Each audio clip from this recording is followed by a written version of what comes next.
ಇತ್ತೀಚೆಗೆ ಯಾಕೋ ಸಿದ್ದರಾಮಯ್ಯನವರ ಮೇಲೆ ಹೈಕಮಾಂಡ್ಗೆ ಹೆಚ್ಚಿನ ವಿಶ್ವಾಸ ಉಳಿದಿಲ್ವಾ ಅನ್ನೋ ರೀತಿಯಲ್ಲಿ ಆಗ್ತಾ ಇದೆ. ಯಾಕಂದ್ರೆ ಹಿಂದಿನ ಅವಧಿಯಲ್ಲಿ ಸಿದ್ದರಾಮಯ್ಯನವರು ಮುಖ್ಯಮಂತ್ರಿ ಆಗಿದ್ದಾಗ ಚರ್ಚೆ ಹೇಗಾಗ್ತಿತ್ತು ಅಂದ್ರೆ ಇಲ್ಲಿನ ಸಿಎಂ ಸ್ಟ್ರಾಂಗ್ ಇದ್ದಾರೆ, ದೆಹಲಿಯ ಹೈಕಮಾಂಡ್ ವೀಕ್ ಇದೆ ಅಂತ.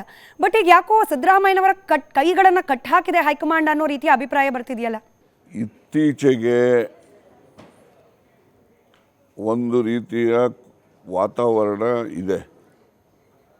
ಈಗ ಒಂದು ಅರ್ಬನ್ ಡೆವಲಪ್ಮೆಂಟ್ ಅಥಾರಿಟಿ ಯಾವುದೋ ನಮ್ಮ ತುಮಕೂರ್ದು ಅಂತ ಇಟ್ಕೊಳ್ಳೋಣ ಅಥವಾ ಹಾಸನ ಅಂತ ಇಟ್ಕೊಳ್ಳೋಣ. ಒಂದು ಅರ್ಬನ್ ಡೆವಲಪ್ಮೆಂಟ್ ಅಥಾರಿಟಿ ಅನೌನ್ಸ್ ಮಾಡಬೇಕಾದ್ರೆ ಅಲ್ಲಿ ಸ್ಥಳೀಯ ಮುಖಂಡರುಗಳು, ಆ ಜಿಲ್ಲೆಯ ಮಂತ್ರಿ ಮತ್ತು ಮುಖ್ಯಮಂತ್ರಿಗಳು ಕೂತ್ಕೊಂಡು ಅದನ್ನು ನಿರ್ಣಯ ಮಾಡ್ತಾಯಿದ್ರು. ಈಗ ಸ್ವಲ್ಪ ಬದಲಾವಣೆ ಆಗಿದೆ ಅಂತ ನನಗೂ ಅನಿಸುತ್ತೆ. ಯಾಕೆಂದರೆ ಮೊನ್ನೆ ದೆಹಲಿ ಪಟ್ಟಿ ಬಂತಲ್ಲ, ಆ ಪಟ್ಟಿನಲ್ಲಿ ಈಗ ಹಾಸನ ಅರ್ಬನ್ ಅಥಾರಿಟಿದು ಅಲ್ಲಿಂದನೇ ಬಂದ್ಬಿಡ್ತದು.